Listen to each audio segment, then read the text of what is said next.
Hello বন্ধুরা, কেমন আছো তোমরা? আশা করি তোমরা সবাই ভালো আছো। তো আজকে হলো সপ্তমী পূজা, তার আজকে দুর্গা পূজার ফার্স্ট দিন। তো এই উপলক্ষে আমি একটা নতুন ভিডিও বানাইলাম। তো আজকে কুকড়া জেলার মধ্যে এটা হলো পাথরঘাট। আমি আইছি পাথরঘাটে কালী মন্দিরের সামনে। এই ক্লাবটার নাম হইলো অমর ভারত। তো এই ক্লাবে এইবার মনে হয় 50 বছর হইল, ক্লাবটা পূর্ণ হইল 50 বছর। তো এই উপলক্ষে অনেক সুন্দর প্যান্ডেল বানাইছে, অনেক সুন্দর দৃশ্য। একটা দেখো কত সুন্দর প্রতিমাটা, দেখো কত সুন্দর বানাইছে, অনেক সুন্দর লাগছে দেখা। জয় মা দুর্গা। আর এদিকে সাইডে দেখো আরেকটা ছোট রাস্তা কইরা, দেখো এদিকে কত সুন্দর ফটো ওঠার জন্য কত সুন্দর একটা ভিউ বানাইছে।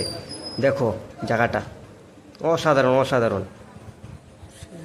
এই জায়গাটায় ঢুকলে মনে হয় স্বর্গে এসে বসি, এরকম ফিল আসতেছে আমার।